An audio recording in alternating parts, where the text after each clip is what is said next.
Okay, hi everyone. I'm really excited today because I've got the lovely Polly Selman from Mafs. I know just from the feedback that we have had from our followers and about the 100 new followers that we've had since the series started, that you guys are all watching and you have lots of questions. Some of you even submitted some to us, which is lovely. Thank you very much. And we're just going to have a little chat with Polly. This is going to go out over 3 segments, so keep watching, and I hope Polly dishes some dirt for you today. So let's get started. So Polly, tell us, why did you apply to go on Mafs? I applied to go on the show because I felt like it was the right time. I felt like everyone around me was in relationships and having families, and that is something that I wanted. Like, I do want a family, I do want a partner, and I just felt like it was the right time. I moved to Australia, was living my best life, and something was still missing. I wanted to do it with someone. I wanted someone there to be with me, and I just thought, do you know what, let's just see what happens, and if I find someone that wants to come back with me, then bonus. But I was like, I think I'm actually at that point now where I want that person. And Match.com wasn't good enough, right? No, Match.com, Tinder, none of it. Hinge. No, it just wasn't good enough. Okay. So I thought, let's go extreme. If I'm going to do it, let's do it proper. And so when you applied, they must have asked you for your dream guy. Mm-hmm. What did you ask for? I asked for a beefcake tradesman. Okay. I like someone that looks dirty. Oh. Do you know what I mean? Like when they walk in the door and they just look like they stink. And it's like, yes, I like a dirty man. I like a man that works with his hands. I like someone that's a bit stocky, taller than me, tattoos. Yeah, just someone that I actually said I want someone that looks like a shitbag, but isn't a shitbag. Okay. I want someone that looks like they would just go mental at someone, but is actually like a complete and utter softie. And that's did they deliver? They did. When you saw Adam, did you think, get in? Yeah, no, honestly, I said like I knew he was fit from the back of his head. That sounds so weird, but I was like, as soon as I was walking down the aisle and I saw the back of his head, I was like, yeah, he's fit.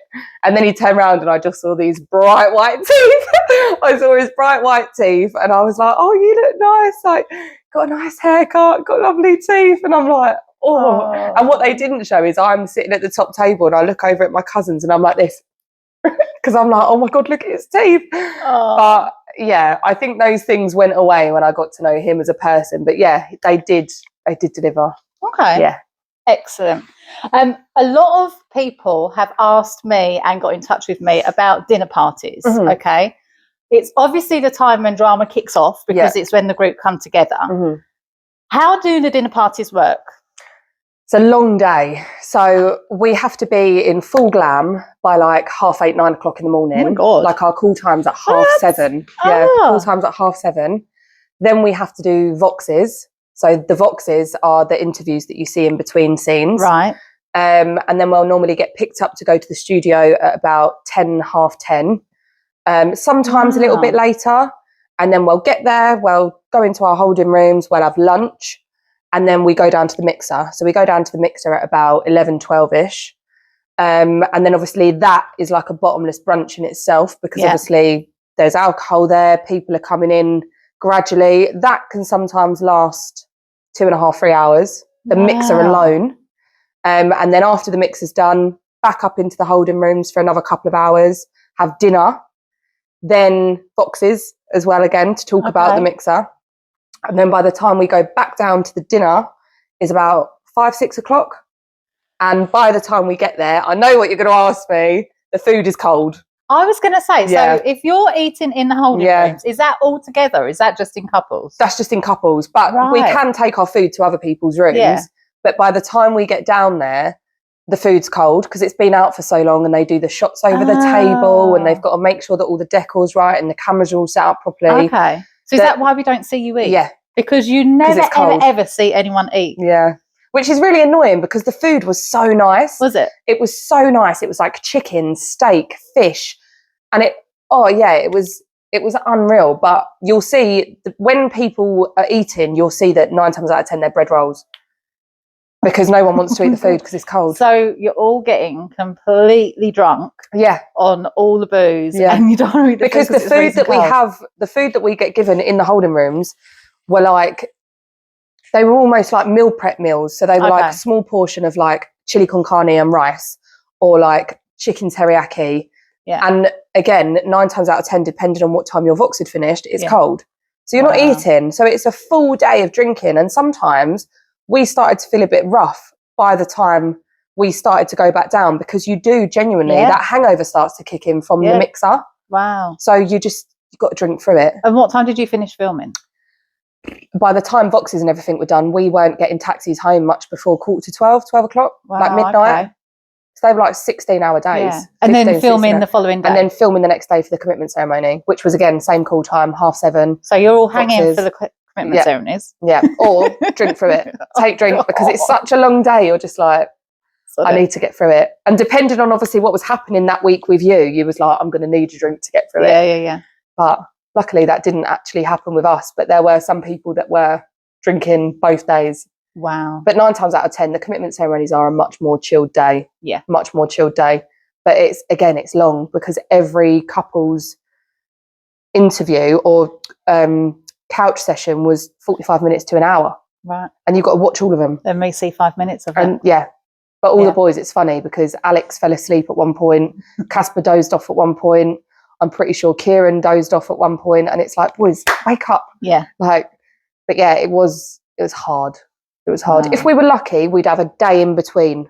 Okay. Because of because we'd have one day off, but if they needed us for audio pickups or something like that in between on the day off, you had to use that time. Then we'd have to use that time.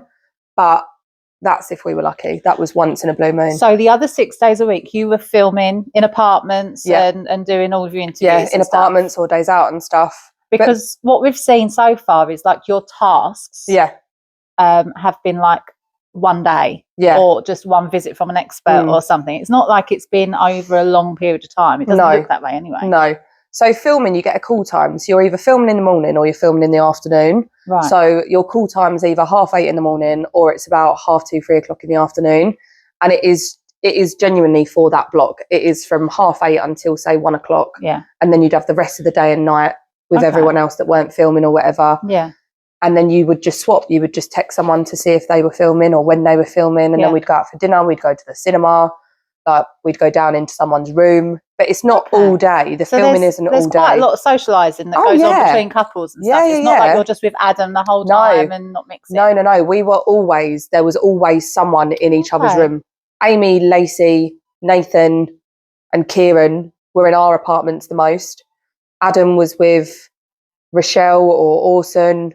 It was all mixed. Yeah, all mixed. But there was always someone. So not necessarily couples mixing together with other couples. So no. It was like you're going there and I'm going here. Yeah. Okay. There were times where Adam used to go out with the boys and we used to have girls' days, and it was like, right, I don't really want to see you tonight because we've been on top of each other, so I'm going to go out.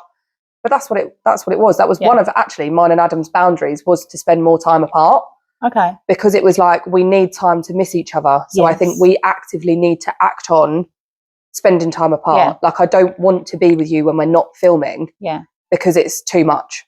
And also for the couples that really weren't compatible, really didn't get on, it means that they have escaped from each other, which I think, reality TV and what everyone is thinking about how you're looked after and stuff like that. So you do have that time to breathe as well, which is really good. It's really nice. Really nice. So did you do any like double dates with other couples? Did you, like the early stages when you were all in the apartments and stuff, it must have been like quite overwhelming to get to know all these people.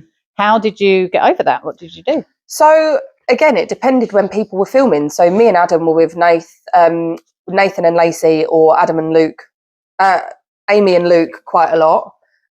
We'd go to the pub together, we'd go out for food together. Alex and Ross would go to the gym together sometimes, or Adam and Ross would go to the gym. Yeah. And it's just, it was nice. It was just whoever was free, because we all, as much as you see people at each other's throats, people don't also see how quickly it's resolved, because we are living together. Yeah. And you're not just living with your partner. The people that you're having arguments with are in the same building. And you don't want to bring that home. Are you allowed to resolve that off camera? Yes and no, because obviously sometimes if it hasn't been resolved on camera, like me and Alex, for example, like they want to see that resolvement, and it's hard because you want to make sure that that's natural. Yeah. So sometimes when it gets to filming, they're like, oh, well, what's happened? And it's like, well, we're adults and we have spoke because we're actually friends. Yeah. Like, and we've moved on from it. So sometimes they did get a bit narky if you'd sort it out off camera, but I think they knew it was inevitable. Yeah. So. Okay. Yeah. Big question. Do you think you have been fairly edited? Yes. Okay. I do. Yeah, I really, really do. Because even watching it back, I'm like, there's not been one thing that I've said or done that's been put in a different context. And I've always said you cannot blame a bad edit if you're just a dickhead. And I've said so many times, like, I was just a dickhead. I can't blame that on a bad edit. That's just what I was like. That's how I reacted. That's what I said. You can't blame a bad edit for just being a prat. And sometimes you've just got to own that and be like, well, I did it. I mean, even my mum's like, oh, did you really have to say that? And it's like, well, yeah. Do you know what I mean? Because you don't think of it at the time. When you're in it, you don't think of rewatching it back 6 months later. And do you forget that cameras are there? And you are being watched? Really, really do. Because even in apartments, because you're with the same people, you have the same film crew nearly all the time. Yeah. They do become your friends. Mm-hmm. Like, I still speak to Tristan and Laura and Simona and Luke, who you met here. Yeah. I still speak to them. So after a while, when that comfortability is there with them, when you're having quite intimate, deep conversations with your partner, and I can see Tristan behind you over your left shoulder and you can see Laura over mine, you do genuinely block them out. Yeah. You do zone them out. And also, you don't care about what you say in front of them because they're with you all the time. Yeah. They've been there with you through it. Almost like they're part of the relationship. Yeah, then. 100%. Especially from our honeymoon. Like, that was hard. Like, we both found that really hard. So that bond that we got with Laura, Tristan, Simona, Luke, like, was really quick because we were all in the same position. Yeah. And it was like, that was almost really lucky because of the journey that me and Adam had, that we also had those people that were there with us. Yeah. Because like you said, they were pretty much part of the relationship. Yeah. And they felt the emotions of certain things as well. Yeah. Like, they really, really did. And I guess they would have been rooting for you the whole time. Yeah, exactly. Because they knew who we were on and off camera, and they saw how we were together off camera. And yeah, they get more invested than we do sometimes. Yeah. Did they ever give you like friendly advice? Oh yeah. Big time. And it did genuinely turn into somewhat of like a sibling thing. And it was like, wind your neck in a bit. Do you know what I mean? Like, or I don't think you could have said it like that. Maybe. So yeah, it was nice because obviously where you don't have your friends and family. Yeah. It's nice to have those people that do know you on that level from being with you so much to actually be able to feel comfortable enough to say that. Yeah. Whereas I feel like if that was someone that I didn't know that had known me for 2 days, I'd be like, okay. Yeah. But someone that's with you 24/7, you take it a bit differently. Yeah, lovely. And you said that the honeymoon was really hard. Do you think that helped you and Adam bond early on? Oh, 100%. Yeah. Because we had nothing to mask anything with. Yeah. Do you know what I mean? Yeah. And we had nothing to do. Like, I had cards in my like suitcase and he had a couple of games that he brought with him, and it's like we had nothing else to do apart from talk about us in a way and not be worried about what we were going to wear. Because this is because your luggage got lost, right? Just for the people that didn't our luggage see all got the stories lost and everything. So you were kind of left exposed, having to shop for some ski wear because you guys got screwed over and got sent to the cold holiday. I know. And it would have been really nice if we had our luggage because we would have been able to do so much more. Yeah. But obviously where you have just met this person and for a woman, you don't have your makeup, you don't have your hair rollers, you don't have your straighteners, you don't have your saucy underwear that you can get ready in the mirror in. Yeah. Do you know what I mean? Like, and it's the same for Adam. Is a very well-groomed man. He cares about his fashion, he cares about his hair, he cares about what he looks like. He loves his trainers, and for him, he found it just as difficult because he also wanted to impress me. Yeah. So it was really hard, and it was like, oh God, if you've seen me like this and have been with me through this, when I could have been absolutely hysterical and the wife from hell because I'm kicking off that I don't have a suitcase, when I couldn't be like that because he was in the same position. Yeah. So that really helped that we both had nothing. Yeah. And we literally saw each other for who we were. Yeah. And I just think, oh God, if he's got through that, then he can get through anything. Because he's seen the worst of it now. Do you know what I mean? And I said to him, well, at least you know it's only going to get better. Yeah. So, and it did.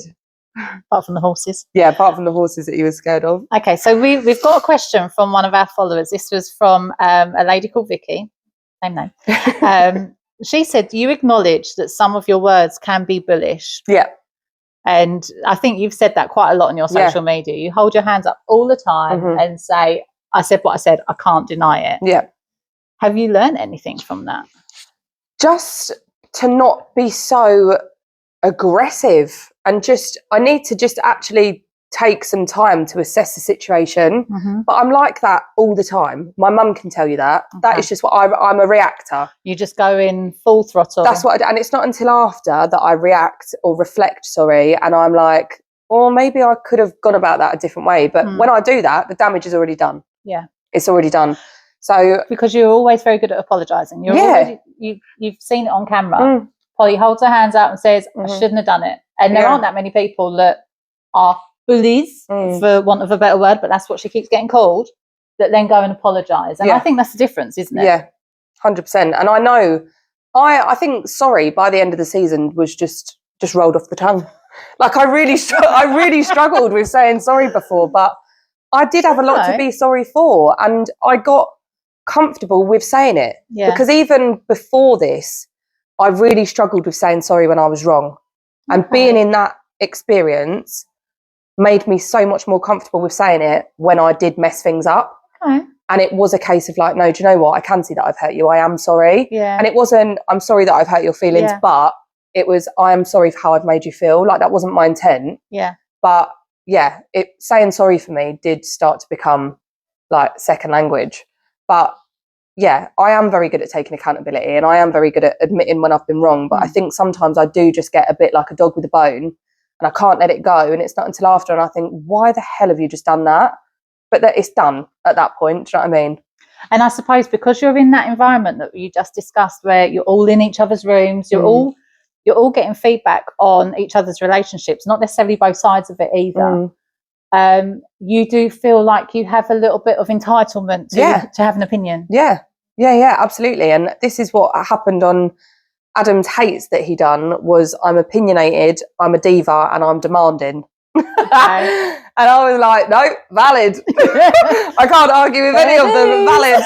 Yeah, honestly, I couldn't argue with any of them, because he said to me, like, I do really struggle with you being how you are. Like, I've never been with someone like you that is so vocal and is so opinionated. And it's not always in a bad way, but he's like, sometimes your delivery is really abrupt. And he did pull me up a few times when we were at home and said, like, you just need to think about how you say stuff to people. Like there was one time in the apartment where Lacey come up and she told me for the first time that Holly had gone to hers to have a chat before Holly went home to see the kids. And I was just like, why the hell didn't you tell me? And Adam was like, Polly. And even Lacey was like, what? As in, like, what's she done? And he was like, because she knows how I speak and she knows how I am. So Lacey, that just went straight over her head. But Adam, someone that's not used to someone speaking like that, he was just like, that's not okay. And I was like, who are you to tell me how to talk to someone? But I got it. Because obviously that can be seen as quite aggressive. But everyone else in the room, it just went over their head. You don't see yourself and how you come across. I get accused of the same thing. I can sometimes be so blunt and to the point that it's like piercing someone with a dagger. Never mean to. I'm just being honest and saying what comes to my head. I do definitely think there's just have a way of going about things. And I just need to, because I've realised as well, it's not what I've said that's the problem, it's how I've said it.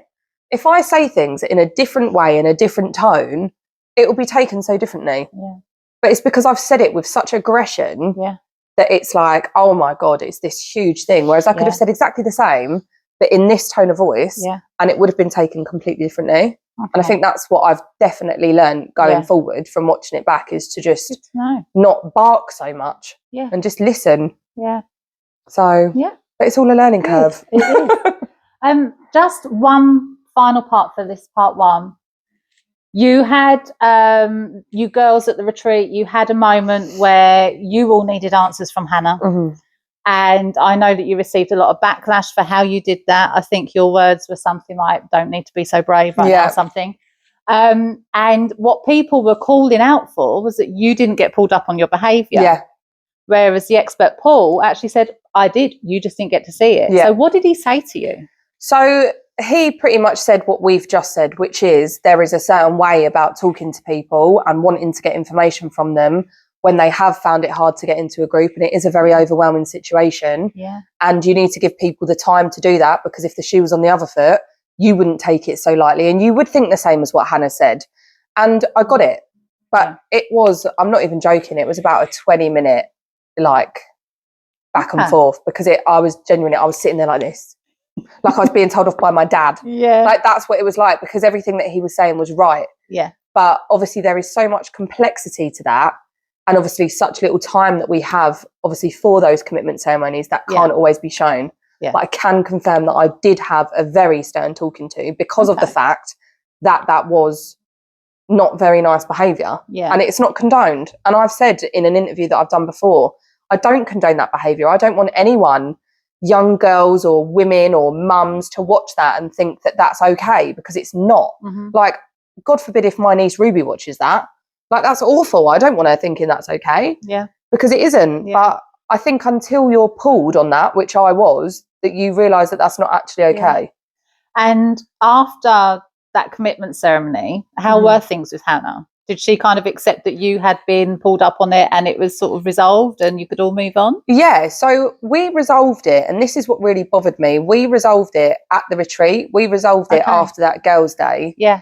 And then I found out that she'd gone back after sitting with me for 45 minutes, pouring her heart out to me, saying sorry for what she'd done, me apologising for what I'd done. I then found out that she'd gone back and slagged everyone off. So that's why I was how I was at the dinner party. Okay. But I think it was just one of those things where it was like, let's just leave it, because it's already got as worse as it can get. Yeah. So let's just leave it now. But I mean, I don't have any bad blood towards her. It's just one of those things. Do you know what I mean? It's a very heightened environment. We're both very emotional, abrupt people that are opinionated. And I think when you get two people that are like that, it's only going to go one or two ways. And unfortunately for me and Hannah, it went the other way. Yeah. But I do know from the conversations that we did have when we were on a level, were really nice and were really good. So I've got no doubt that that could potentially turn around someday. But I think, we're just not each other's people, and it's okay to not get on with everyone. You just want to make sure that you're civil and you're polite. You don't have to be pally. When you've got that many women in a room together, some people are going to butt heads. Yeah, especially when you're all feeling your own individual emotions as well. Like when people are going through such different stages in their relationship, to then come head to head with something like that. Yeah. Because all of your underlying emotions come out.